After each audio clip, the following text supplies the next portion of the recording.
Anak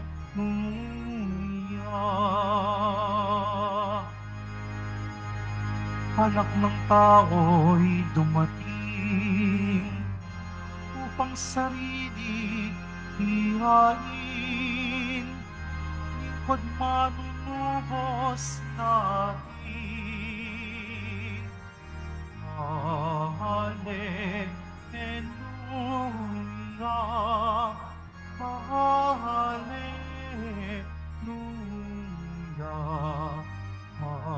hallelujah, hallelujah.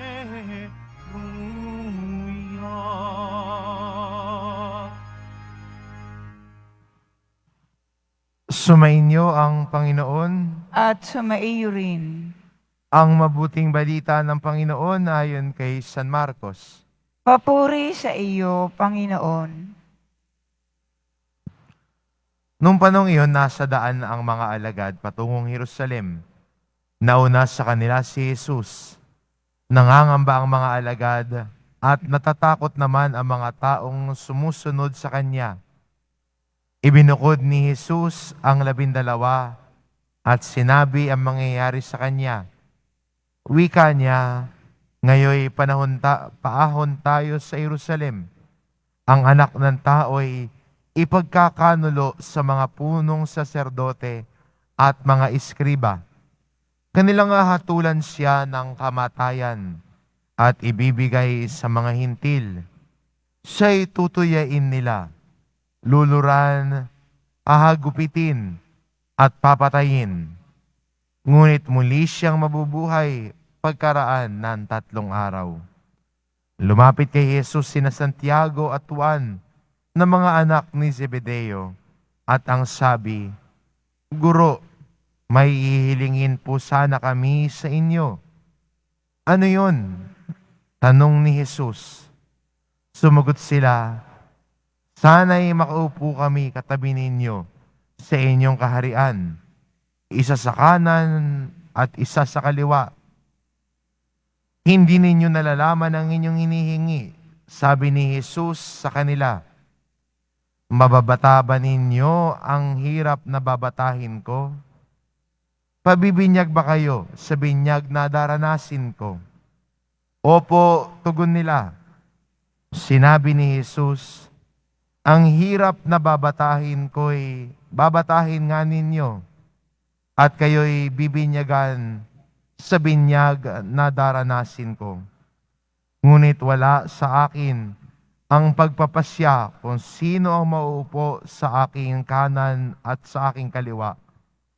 Ang mga luklukang sinasabi ninyo'y para sa mga pinaghahandaan.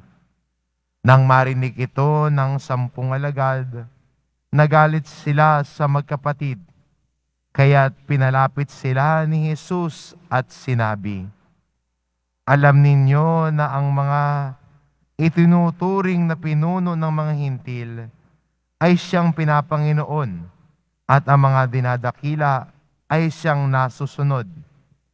Ngunit hindi ganyan ang dapat umiral sa inyo. Sa halip, ang sino man sa inyo ang ibig maging dakila ay dapat maging lingkod. Ang sino mang ibig maging pinuno ay dapat maging alipin ng lahat. Sapagkat ang anak ng tao ay naparito, hindi upang paglingkuran, kundi maglingkod at ibigay ang kanyang buhay sa ikatutubos ng marami. Ang mabuting balita ng Panginoon. Pinupuri ka namin, Panginoong Yesukristo.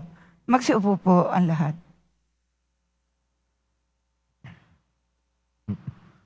Isang magandang paalala mula kay Jesus ang ating narinig sa ating ebanghelyo. Minsan nga naman pumapasok sa isip ng tao ang nais magkaroon ng karangalan, maging dakila, maging sikat. Ay iba sa atin, gusto maging viral, gusto magkaroon ng followers, gustong maging sikat. Pero ang paalala ni Jesus sa kanyang mga alagad at marahil sa atin ding lahat ngayon na nananalig sa Kanya, na hindi na, wag sana nating naisin na maging mas mataas sa iba. Huwag sana nating naisin na maging mas dakila sa iba. At iniisip natin yung kadakilaan, ako yung masusunod, ako yung boss, ako mas may kapangyarihan. At ang tingin mo sa iba, sino ka ba? Nagiging mapagmataas. Pero ang paalaala ni Jesus sa kanyang mga alagad, hindi sana ganyan ang mangyari sa inyo. Dahil ang nais maging dakila sa kaharian ng Diyos, ay kailangan maging pinakamababa at maging lingkod ng lahat. At yun ang tunay na kadakilaan sa mata ng Diyos. Hindi pagiging mataas, hindi pagkakaroon ng posisyon. Kung hindi ang tunay na dakila ay ang tahimik na naglilingkod sa lahat. Kaya sa totoo lang ho, sabi ho ng isang manunulat, hindi daw kaaya-aya ang pagiging Kristiyano. Bakit? Kasi daw ho, kung sa tingin ng mundo, ikay lalago sa pagiging mas mataas, promotion, posisyon, pagiging dakila at sikat. Pero sabi ng manunulat na ito, pero sa pagiging Kristiyano, pabaliktad. Kung gusto mo maging dakila, kailangan maging mas mababa ka sa iba. Kaya daw ang paglago ng isang Kristiyano ay hindi ho paangat ng paangat. Kung hindi ang paglago daw ng isang Kristiyano ay natututong maging pinaka mababa. Pababaho ng pababa.